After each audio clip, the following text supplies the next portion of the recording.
की विधि क्या है, किस प्रकार से हमें नवरात्रों के व्रत करने चाहिए, थोड़ी सी चर्चा आपके सामने करेंगे। ये नवरात्र का समय है, शक्ति पूजा का समय है और शक्ति ही वास्तव में किसी भी वस्तु के स्वरूप को स्थिर रखने में समर्थ है। कोई भी वस्तु होगी ना, उसके अंदर उस वस्तु में रहने की जब तक शक्ति रहेगी तब तक वो वस्तु रहेगी, और जिस दिन उस वस्तु में रहने वाली जो शक्ति है वो नष्ट हो जाएगी, वो वस्तु भी नष्ट हो जाएगी। बिना शक्ति के कोई भी वस्तु क्षण भर भी नहीं टिक सकती। इसीलिए कहा गया है कि बिना शक्ति के तो शिव भी शव के समान है। शिव नाम होता है शिव। शिव शिव में शंकर जी भी हैं और शक्ति भी है। जो ई की मात्रा है ना शिव में, वो शक्ति है, और वो ई की मात्रा हटा दें तो शिव भी क्या हो जाएंगे, शव हो जाएंगे। शक्ति के स्वरूप को समझाने के लिए दुर्गा सप्तशती का एक श्लोक आपको बतला रहा हूँ, जो शक्ति का स्वरूप आप समझ जाओगे। दुर्गा सप्तशती में एक श्लोक आया है, यच्च किंचित क्वचित वस्तु सद सदवाखिलात्मिके तस्य सर्वस्य या शक्ति स्वातम किम स्तूयसे मया।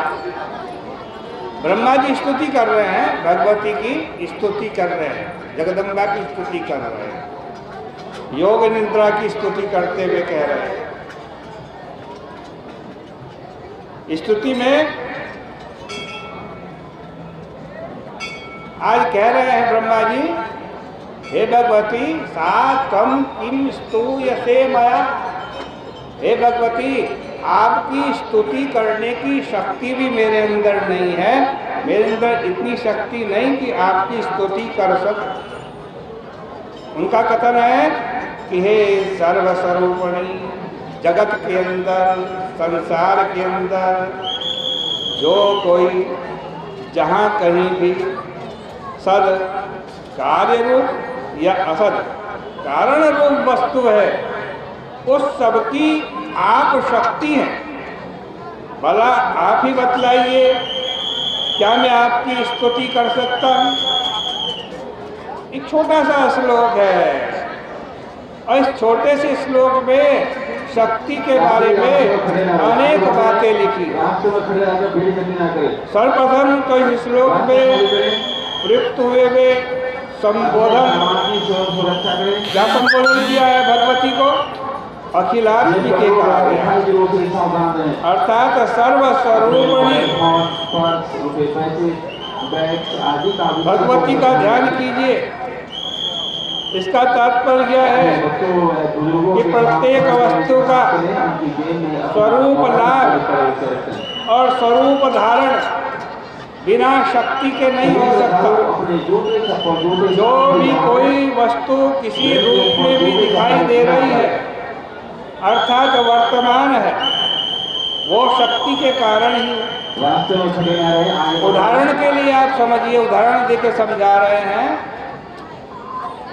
किसी भी पदार्थ या व्यक्ति को ले लीजिए उदाहरण में, उसमें जब तक उस स्वरूप में रहने की शक्ति होगी तभी तक वह उस नाम, पद, प्रतिष्ठा आदि की प्राप्ति का अधिकारी रह सकता। जहाँ उसमें से शक्ति हटी कि वह अपने स्वरूप से च्युत हो गया। उदाहरण के लिए मान लीजिए, एक व्यक्ति न्यायाधीश है, वह अपने पद और प्रतिष्ठा को तभी तक प्राप्त किए रह सकता है जब तक उसमें न्यायकारिता की शक्ति विद्यमान है। यदि उसकी शक्ति सद असद विवेक की बुद्धि, आज कहते हैं, वो नष्ट हो जाती है, तो वह अपने स्वरूप से च्युत हो जाएगा। ऐसी दशा में वह अपने पद पर रहते हुए भी जैसे लकड़ी के बने हुए हाथी को भी क्या कहते हैं, हाथी, लेकिन वो हाथी तो नहीं होता। वैसे ही उसको हम न्यायाधीश भले कहें, लेकिन उसके अंदर न्याय करने की शक्ति नहीं है, इसलिए वो न्यायाधीश भी नहीं है। यही दशा अन्य सभी वस्तुओं तथा व्यक्तियों की है। कहने का तात्पर्य है कि जिस नवरात्र में आप भगवती शक्ति की आराधना कर रहे हैं, उसी शक्ति से सारा विश्व चल रहा है। उस शक्ति के बिना किसी की भी स्थिति नहीं है। कोई भी वस्तु, कोई व्यक्ति अपने स्वरूप में तब रह सकता है जब तक माँ भगवती उसके अंदर विराजमान है। उसमें रहने की, उस स्वरूप में रहने की, उस व्यक्तित्व में रहने की शक्ति भगवती प्रदान कर रही है।